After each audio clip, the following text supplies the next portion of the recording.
All right, Cleveland Browns faithful, welcome back on in. 32-13, Week 8 loss to the New England Patriots to fall to 2-6.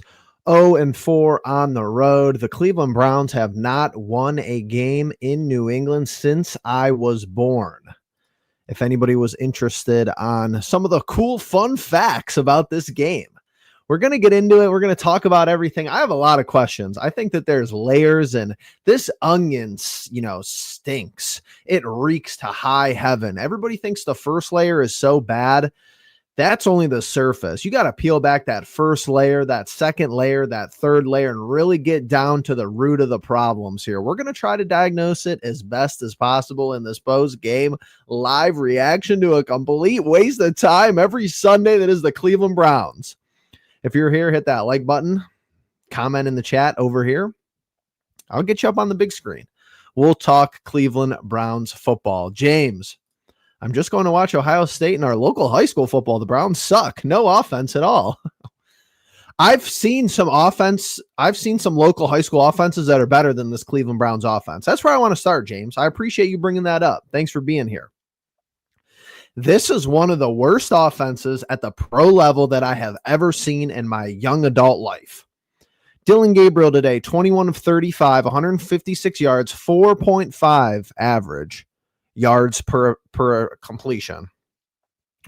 2 touchdowns, 2 interceptions, and he only takes 1 sack. 65.9 passer rating. It is astounding to me. Here's the questions. Here's the question that I want to lead off the show with. Who in Berea, if I am in the post-game press conference, and you know this will never happen, you got a bunch of paid-off media members that they prefer to have a good relationship with Kevin Stefanski, allegedly. Everything's allegedly. I don't want people, well, you can't be saying that. It's a baseless accusation. I'm telling you my opinion. Allegedly, you have a group of reporters who want to be on the good side of the head coach instead of asking hard-hitting, investigative, journalistic questions. Is anybody else here with this? And I've been here for a long time, for 5 years, since the inception of the Cleveland Pulse. I've been here. Why doesn't somebody ask them, who in Berea in the leadership group really liked Dillon Gabriel out of this draft? Why did we use a top 150 pick on this guy, a third-round draft pick? A guy who started 60-plus games at the college level, played for 14 different schools, transferred all across the country. What did we see in this guy that somebody in either between Barry and Stefanski or both of them loved him? I'm going to be honest with you. There's a laundry list of issues that Kevin Stefanski, I think, is fireable for. The offense being so bad, the team being unprepared, illegal formation penalties, not being able to execute simple things on the offensive side of the football. My number one at the top of the list so far might be if he had any hand in drafting Dillon Gabriel. An undersized, left-handed, he was a journeyman quarterback in college. Who at the organizational level said, yes, this guy, this is our guy. You heard this all offseason. Gabriel is Barry and Stefanski's guy. Sanders is Haslam's guy. They want to sell the tickets. They want to sell the jerseys. They want to sell the hype. They want to sell the possibility. They want to sell the potential. They want to sell the fear. They're doing a good job of doing that because I fear this offense can't score. They score on the first drive of the game, and then it's like absolutely watching Pee Wee Pop Warner football from there on out. They try to get cute with the flea flicker. Who runs a flea flicker into a screen? And then they try to throw the ball at Gage Lavardian. Like, okay, like, all right, whatever. Like, the desperation that just reeks off this football team gets increasingly larger and larger and larger every week. This football team not only stinks, it reeks of desperation. Stefanski's throwing crap at the wall, and that's all he could come up with. James, correct. Scripted plays on the opening drive.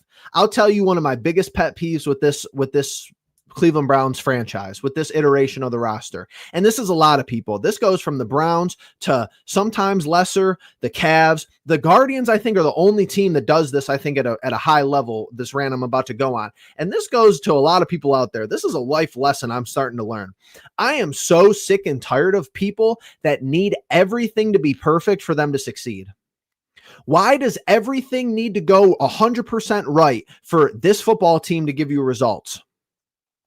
When Stefanski has the first 15 plays drilled into everybody's head, and granted, nobody makes a mistake and everybody does their job, it's like, wow, you walk down the field and you score 7 points. Why does that have to be the case? Where is the coach of the year, Kevin Stefanski, where through adversity and all of that and injuries and second and third and fourth string quarterbacks and, maybe not getting the best draw as far as the whistle or anything like that, where is that Kevin Stefanski gone? That Kevin Stefanski has long gotten away from us. It's not even the same guy anymore. This offense is so anemic that they can't even get positive yards. I don't know how many times I have to sit there in the first or second play, if not both, of the drive are plays for losses. A 1-yard pass, a negative 2-yard run. At any given time, there are 8, 9, or 10 players on the offensive side of the ball for the Browns that are terrible. They're terrible. Fannin, the only bright spot, if you want to call it that. Judkins, we know he's good, and maybe Joel Bitonio does his job once in a while. Everybody else sucks. Gabriel sucks. Judy sucks. David Njoku isn't that good. We know our tackles are terrible. We know Wyatt Teller is okay sometimes. He can't do everything up there. Bitonio and Teller can't do everything up there. We know Sampson is, he's not an all-world elite running back. He looked good for one game this year, fooled me, thought he was going to be better than he was, granted, load it a little bit lower in the draft, not like a premier pick that you take in the draft. But at any given moment, there's a bunch of bums on the offensive side of the football. And it's a 2-3 dimensional bums. It's like, you're not that talented, some of you. No disrespect, but it's the NFL. It's a dog-eat-dog world. Like, you have a roster on the offensive side of the football that is either inexperienced, not that talented, or doesn't give a rip. So some people cross over in the Venn diagram, and there are multiple of those. Like, we know Judy doesn't give a rip. At least I could look to the defensive side of the football, and if you just box score watch, you gave up 32 points. The defense is there. The defense has the possibility and the personnel to actually, believe it or not, win you a playoff game. Myles Garrett has 5 sacks today. Generational defensive end performance for Myles Garrett, and you never had a chance to win the football game. Even when you were up 7-3, everybody who watches this team, who follows this franchise, knows as soon as that field goal was missed by Andre Smith, the game was over. Because that was your only opportunity to gain and increase the little bit of leverage you had. 7-3 could have been 10-3. You probably still lose the football game. Don't hold me. I totally understand, because all the other team has to do is score 17, 18, 19 points, and they're going to win the football game. That is the problem. That is where we're at in the Kevin Stefanski era. We are so one-dimensional in all these different aspects of the football that it is so easy. Now, let me preface this. It's one thing to be a bad team. That's one thing. But it's 2 things to be a bad team that is so easy to game plan against. This iteration of the Cleveland Browns is one of the easiest football teams in the National Football League I have ever seen to game plan against. All you have to do with especially with this new era of NFL football, the kickoffs are different. The field goal kickers are kicking 60, 65-yard field goals. A bunch of these different things. Defense is back on the rise. The rushing attack is back after a couple of years where if you didn't have the best gunslinging quarterback on the field, you weren't winning the football game. I'm talking about this Browns team right now in 2025, late October. Put yourself in Vrabel's shoes. Even after you give up the opening drive touchdown, all they have to do is get a couple of yards off of a kickoff, because Ventrone's unit isn't going to really cover up a kickoff very well. They're going to let the field position get to 35, 40, 45-yard line. How many plays from an offensive standpoint Does Drake May and company, with a talented offensive unit, mind you, decent playmakers, May, Diggs, Stevenson, Travion Henderson, they got some guys. They got a decent offensive line. Not a bunch of scrubs. Not like it's a bunch of Pro Bowlers. Not like it's a bunch of all-pro guys. Right in the middle. May is good for them. They found their franchise quarterback. I'm glad they have no issues doing that. No other team has issues doing it besides us, apparently, since I've been born, since 1999. But back to the point, what do they have to do? If you start on your 40-yard line, how many yards do you have to get to be in field goal range? You need one play. That's not even that big of a play. If you have a 20-yard play, the other team, you're in field goal range. And 7-3, you saw it in the first half. Vrabel doesn't care. Vrabel, there is no sweat. When we're playing teams, there is no sweat that they have to go down and score the football on us. They know our defense is good. They know we're going to tighten up in the red zone. They don't care. They'll kick field goals to get you back in the game, and they're sitting, and Vrabel's sitting there like this. Sitting here with his clipboard. We're just going to, it literally says, all I would have written down if I was Vrabel is kick field goals, wait for Dillon Gabriel to do something stupid, or Kevin Stefanski to do something stupid. You don't even have to watch any film. You don't even have to game plan for us. You don't have to even do anything out of the ordinary. Sit there and kick and take the points when you have the opportunity to take the points, because the Browns are not going to score. They're not going to retaliate. They're not going to bounce back when we need to. They'll score the garbage time touchdown to Njoku and all that other nonsense. Still a game where we only score 13 points. Believe it or not, the offense is still terrible. The offense is still bottom of the barrel. Even last week against Miami, we had 2 defensive touchdowns nearly. We had a pick 6, and then the other interception, he got tackled on the 1 or 2 yard line. I said this at the post game last week. So the offense still can barely score 17 points, let alone probably 10 to 13 is what you're getting from the offense. So at that point, when you're the other team's coaching staff, it becomes a mathematical equation. Can we score more than 14 points? How many possessions do we get in a game? We get 10 to 12 possessions in a game. If you're telling me we score even field goals on half of those possessions, that'll be 18 points, and the Cleveland Browns will not be able to overcome that. How is this a brand of football that people keep their jobs? How is this a brand of football offensively, from the analytics to the couch quarterbacks, to the Monday morning quarterbacks, to people across the league that actually, know defensive schemes and offensive game plans? How does anybody come to the conclusion, recreationally or from a pro analyst level, and say Kevin Stefanski could keep his job over this? I have no idea. You've tried stability. This is what kills me too. I'm a big stability person. You've given them 5 years. You've given them, what is this? This is their 5th or 6th season as a regime. Okay, here's the thing. You see other franchises change the owner, change the general manager, change the head coach, and then they're in the playoffs the next year. Is this not Mike Vrabel's first year as New England's head coach, or is it his second year? Regardless, either way, it doesn't matter. You could turn a franchise around, but when it's time, it's time. And yes, does Aaron Glenn look good in New York? Yes, you could have, and it's very likely with the Browns that you have a new head coach and it's terrible the first year. So I can at least hear that side of the argument and say, yeah, well, if we're doing a light rebuild, which is a lie, this is a full rebuild, by the way. I cannot believe that if you're going to take a first-round quarterback next year, you have a top 5 pick next year, why in the hell would you let Kevin Stefanski and this offense remain? Is the offense magically going to change if we draft a Lenora Sellers, if we draft a Dante Moore, if we draft a Mendoza? Is the offense going to, it's only one off season. You hear this all the time in pro sports in NFL. Oh, well, you can't really alter an offensive guy. Kevin Stefanski's been lapped by younger guys since we hired the guy. It doesn't make any sense to me. You have younger, the same age coordinators around the league that their offense looks like it's playing a totally different sport than Kevin Stefanski. And I get it that the personnel isn't there, but you've won coaching of the year awards when the personnel hasn't been there. So you're telling me that all things equal, you've regressed this season as a play caller to the worst offense in the league. Ashton, Sunshine got a pick and put us in the red zone. We went 3 and out, missed the field goal. Dude, even when that's the thing. Even when you're going back to when I'm talking about other teams game planning for us, even when our defense plays good, we still don't put points on the board.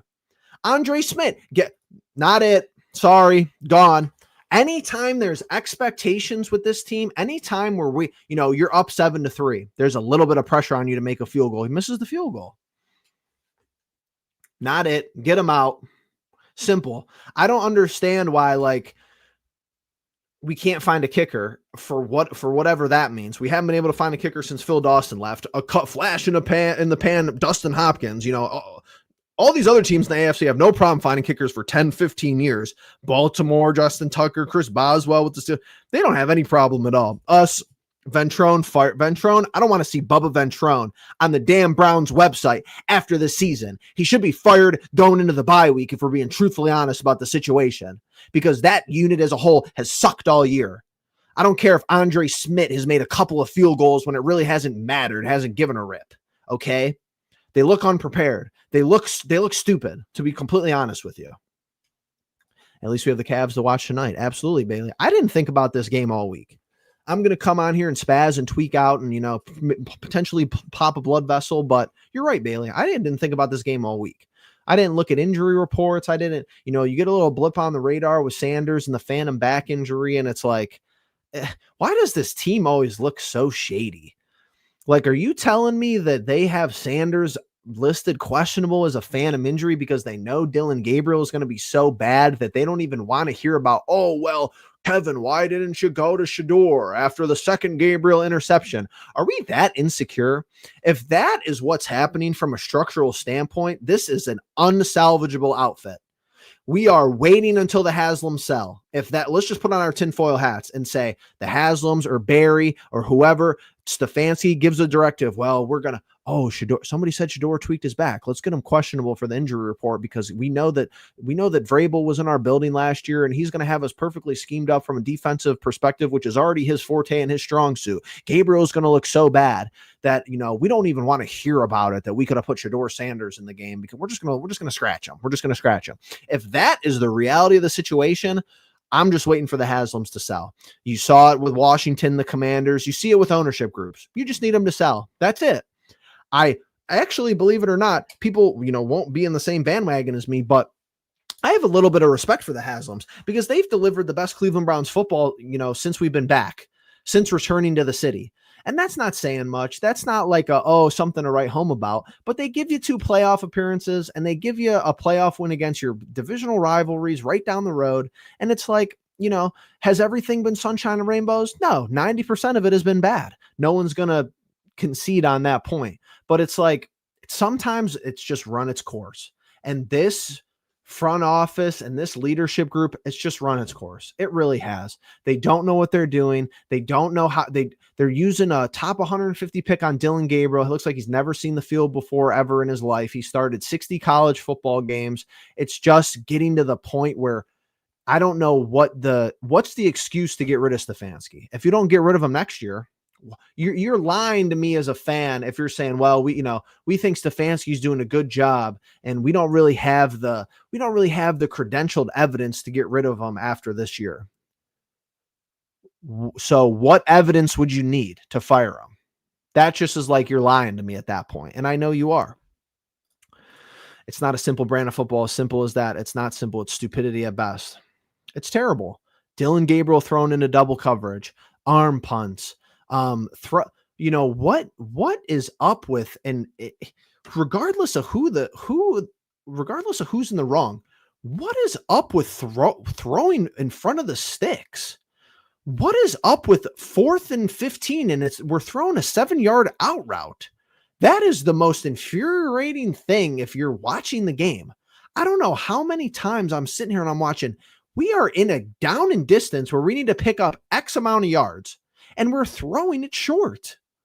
It doesn't even look like it's trying to be a pro level offense. It's not like, we see there's a little bit of silver lining with Gabriel and we could see it, his intangibles aren't there, but his processing is, it's coming along. No, there's none of that. There's none of that with anybody. Jerry Jeudy is robbed the Cleveland Browns robbed us. Getting a paycheck to do nothing. Mr. Cardio. New nickname, Mr. Cardio. The rookies, to me, are trying their best. They're the hungriest guys of the group. Gabriel might be trying his best, just not very good. Nothing wrong with that. You could be trying and you could just not be good at football. That's fine. Fannin is trying, like Njoku is checked out, dealing with injury. We know the offensive line has, been, I mean, half of those guys are ready to retire or they're backup journeyman tackles and this and that. Lavardian, like I'm telling you, we're inexperienced, don't care, or we're not talented. You can't have all three of these things on an offense. And it's just everywhere. It's just floating around. It's like in the water in Berea or something. And obviously you're not going to win on the road in Foxborough. They can't win a road game. Stefanski cannot win a road game. He can't. And even the game in London, that would have been a home game. We threw that away at the end, regardless of who you want to put the blame on there. Like, oh, the one time Jim Schwartz's defense is liable for a play, we lose a game against Minnesota in London. Like, okay. And there's no solution for this roster. There's no solution for this coaching staff. What are you going to do? You're going to terminate Stefanski mid-season and then you're going to give Schwartz the reins? Like, the most disgusting part is that you had Mike Vrabel in the building last year and you could have positioned yourself smartly to be like, hey, we had a really bad year. Stefanski's offense looked terrible, 3-14. You could have made a switch. It looked implausible, and I wasn't on the bandwagon to do it last year because of everything that was surrounding Stefanski, and I thought that there was more that Stefanski couldn't control than he could. This year, I've switched over. I'm on the get rid of Stefanski train currently at this juncture because what he has and what he knows that he's going to have, he's not been able to do anything with it all year. And that just hasn't been the case in the past. There's been bad offensive players and bad offensive structures that he's made look good. Like you made Jacoby Brissett look good. You made Jameis Winston look like a 400-yard passer multiple times. So what you're telling me, you can't get the same amount of productivity out of Dylan Gabriel that you got out of Jacoby Brissett or Case Keenum for a couple of games. That's where I'm at right now. And it's almost to the point where everything's, just stinks. It just does. Everything stinks to high heaven because there's one thing between tanking and there's one thing just, you're not even putting a product out on the field that's watchable. I've seen teams that are actively tanking with better offenses than this. There's nothing. I mean, look at the box score. Your leading rusher is Malachi Corley, 1 carry for 31 yards. Judkins, 9 of 19, 2.1 average. I'm listening to the radio, and Nathan Zagura says, every play, one of our offensive linemen misses a block. Kevin, were you that shielded? Did Bill Callahan carry this offense that much? I know that was a talking point when we left to go to Tennessee and coach with his son. Now they're both unemployed. Can we get him back? Everybody goes, oh, Callahan's a big loss, but it's just offensive line coach. Has the offense looked like it did when Bill Callahan was here compared to after? Compare the offenses, compare the numbers. The sample size for both is there. I'll probably do it. What is your offensive game plan as far as yards, touchdowns, and points scored per game under Bill Callahan as offensive line coach and then after? I bet you the drop-off is crazy. I bet you the drop-off is surmountable. Here's the thing. Harold Fannin, your leading receiver again, a rookie tight end, and a lot of it's in garbage time. 6 receptions for 62 yards in the touchdown. The touchdown and the couple of receptions on the first drive, very good. Our longest play from scrimmage on the offense is a 31-yard carry from Malachi Corley, who is a wide receiver who has floated around practice squads in the league. Njoku, 4 receptions, 37 yards, and a garbage time touchdown. Trash. Jamari, thrash. More like Jamari, trash. 2 receptions for 31 yards.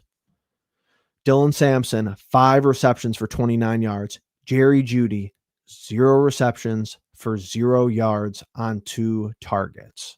Gun and a ski mask. Robbing us, Mr. Cardio.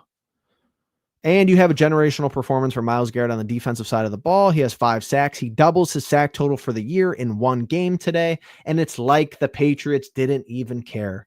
It's like Vrabel says, if Myles gets his, who cares? That's the point where you're at. The defense could put on a generational performance, and it's like you have to hope it ends like the Packers game. That's really the only way we win football games, is if you play Tua turn the ball over, or if you get some magical 2% chance and you come back and beat the Packers because the defense carries you to victory, and you still only score 13 points in that game. It's ugly. It's getting old. It's mock draft season. More importantly, it's Cleveland Cavaliers season. They're going to tip off here in 90 minutes. I'm going to forget about these idiot losers. We got a lot of time here. I believe we're on the bye actually now, so that's perfect because I don't really want to watch them moving forward anymore. I obviously will. I had half a mind to turn it off today, but yeah, I mean, you're on the road in New York against the Jets on November the 9th. Not like it matters. And then you have a home game the following week against the Baltimore Ravens, and they actually put us in a 4:25 time slot. I don't know why the NFL did that. That was stupid on their part, believe it or not. We got back-to-back 4:25 games, and then the rest of the way is 1 o'clock after the Jets contest. So you play in Baltimore, and then you play on the road in Las Vegas. But my final point here before we sign off is you can't draft a quarterback and let Stefanski coach him. That's what you have to ask yourself if you're the Haslams, or if you're Barry. Let's say if Barry is consulting with Haslams and it's just those two in the inner circle and Kevin Stefanski's on the outside looking in. Why in the world would you let a young college quarterback that has potential and upside be inserted into this Kevin Stefanski offense that doesn't even look like it could play against Lakewood High School on Friday nights? There's no rhyme or reason to it. At this point, you've lost the faith of the fans. You've lost the faith of the locker room, in my opinion. Myles Garrett's crashing out and tweaking out and smashing his helmet on the sidelines, which, believe it or not, I don't really care. I don't care if he's frustrated, to be truthfully honest with you. Sometimes you got to be careful, and karma, you give what you get. You go on this whole media tour in the offseason after requesting for a trade. You're on Radio Row of the Super Bowl, and then when push comes to shove, you're bought. You are bought and paid for, Myles Garrett. That's all I have to say about you. I appreciate you. You're a first ballot Hall of Famer. You're an all-pro guy. You brought a playoff win to the city of Cleveland. Nothing will take that away from you, but they give you a contract and a little bit of money. Well, a lot of bit of money made you sign on the dotted line like this. So if you cared that much about winning, you either got bad advice, or really you have to look yourself in the mirror and say, I cared more about the money. If you want to get frustrated on the sidelines, it's a free country. You can do what you want. I don't care at this point, though. You could come and badmouth the team or talk bad about Kevin Stefanski. Maybe you could do some internal change. Maybe you could be the change in the organization. Go to Barry, go to the Haslam, say, can we get rid of Stefanski? Be an activist with inside the culture. But besides that, I don't have many other notes for you. You signed up to play. You got the no trade clause inserted in there. You got a big payday. Okay. So maybe you should have consulted or, had better offseason decisions than that. That would be my advice, because you did all the gallivanting. And then when Andrew Barry and the Haslams put a little bit of money in front of you, a couple $100 million, when they're worth $8-9 billion, you folded. Thanks for a generational performance today. 5 sacks. I thought the 4.5 against Chicago a couple years ago would never be surpassed. You proved me wrong. You're a generational player. I love that you wear the brown and orange. Don't get me wrong. I'm just telling you. It's not like somebody forced you to sign the contract. All right, that's enough. I'm not giving another minute to these idiots. Cavs on 90 minutes. We'll be talking Cavs the rest of the year. We'll be back for the Browns. But yeah, if you've made it here this long, hit that like button, comment down below. Make sure you're subscribed. If you're over here following on X and everything, appreciate you as well. Make sure you're following me over there as well at Pulse Cleveland. And we appreciate you being the pulse of it all. Peace.